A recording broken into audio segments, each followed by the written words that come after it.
Salam, selamat pagi saudara sekalian. Senang bisa kembali berjumpa dengan saudara dalam acara Light of Revival, renungan firman Tuhan yang akan memberkati kita sepanjang hari ini. Mari kita melihat ayat kita, pertama Korintus 1 ayat yang ke-28. Dan apa yang tidak terpandang dan yang hina bagi dunia dipilih Allah, bahkan apa yang tidak berarti dipilih Allah untuk meniadakan apa yang berarti. Unik di hadapan Allah. Ayat yang baru saja kita baca ini oleh Lembaga Alkitab Indonesia diberikan judul Hikmat Allah dan Hikmat Manusia. Dan ayat kita tadi mengatakan, apa yang tidak terpandang dan yang hina bagi dunia dipilih Allah untuk menyediakan apa yang tidak berarti. Dan apa yang tidak berarti dipilih Allah untuk menyediakan apa yang berarti. Saudara, ini adalah satu penghiburan bagi kita yang ingin melayani Tuhan.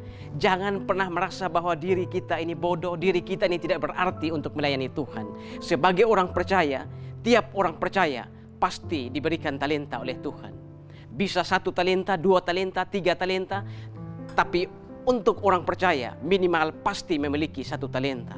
Mari kita pikirkan bagaimana murid-murid Tuhan Yesus. Ketika Tuhan Yesus memilih murid-muridnya, orang-orang yang begitu sederhana, para penjala ikan, orang-orang yang tidak bersekolah, tetapi orang-orang seperti itu, ketika mereka mau menyerahkan diri pada Tuhan, mau melayani Tuhan, mereka dipakai Tuhan secara luar biasa. Bahkan murid-murid Tuhan, mereka itu seperti Simon Petrus, Filipus, Thomas, mereka dengan kelebihan dan kekurangan mereka masing-masing. Bagaimana kita bisa melihat Filipus yang peragu, Thomas yang tidak percaya jika belum mencucukkan jarinya ke dalam luka-luka Tuhan Yesus di lambung dan di tangan Tuhan Yesus. Dan bagaimana kita bisa melihat Simon yang pengecut, tapi dipakai Tuhan secara luar biasa. Ketika Tuhan akan memberikan makan 5.000 orang, Filipus begitu ragu. Bahkan roti seharga 200 dinar pun tidak akan sanggup untuk memberi makan orang sebanyak ini. Dan bagaimana Thomas yang mengatakan bahwa dia tidak akan percaya jika dia belum mencucukkan jari ke dalam luka-luka dari Tuhan Yesus. Dan bagaimana Simon, seorang pengecut, yang dia ketika berada bersama Yesus, dia begitu vokal, begitu bicara besar, tetapi ketika Tuhan Yesus ditangkap, dia melarikan diri, bahkan menyangkal Tuhan Yesus. Bukan menyangkal 1 kali, tapi menyangkal sampai 3 kali. Tetapi saudara-saudara, orang-orang seperti ini, orang-orang bodoh yang tidak berarti, pengecut, peragu, penakut, bisa dipakai Tuhan secara luar biasa. Karena itu saudara, kalau saudara mau dipakai Tuhan secara luar biasa, tidak peduli saudara ini orang bodoh, tidak peduli saudara begitu banyak kelemahan, asal saudara mau datang pada Tuhan, mau menyerahkan diri untuk dipakai, maka Tuhan akan memakai saudara dengan luar biasa.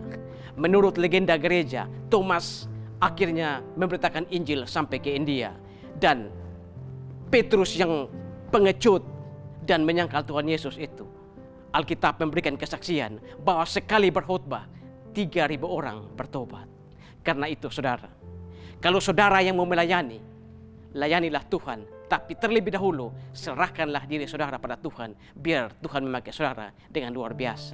Tetapi kalau saudara tidak melayani orang, saudara tidak melayani Tuhan, maka saudara tidak boleh menjadi orang yang mengolok-olok teman saudara atau orang-orang yang melayani, karena orang-orang yang melayani itu bodoh atau menurut saudara tidak terpandang. Tuhan bisa memakai orang-orang yang bodoh untuk menyediakan orang-orang yang pintar.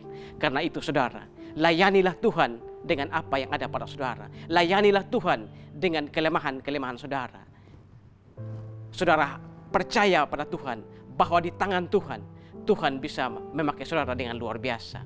Kalau Filipus, Thomas, dan Petrus dengan begitu banyak kelemahan, tapi Tuhan bisa memakai mereka dengan luar biasa. Tuhan juga bisa memakai saudara dengan luar biasa. Asal saudara mau benar-benar datang pada Tuhan, menyerahkan diri agar saudara dipakai Tuhan secara luar biasa. Tuhan memberkati kita semua. Tuhan, terima kasih untuk firman-Mu pagi hari ini.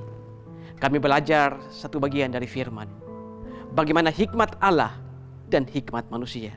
Dan hikmat dari Allah memakai orang-orang yang tidak terpandang untuk menyediakan apa yang terpandang. Memakai orang-orang yang hina untuk menyediakan apa yang terhormat. Terima kasih Tuhan untuk firman-Mu. Terima kasih Tuhan untuk penghiburan bagi kami yang mau melayani-Mu. Di dalam nama Tuhan Yesus kami berdoa. Amin. Saudara, jadikanlah firman Tuhan sebagai pelita dan terang di sepanjang jalan hidup kita. Tuhan memberkati kita semua.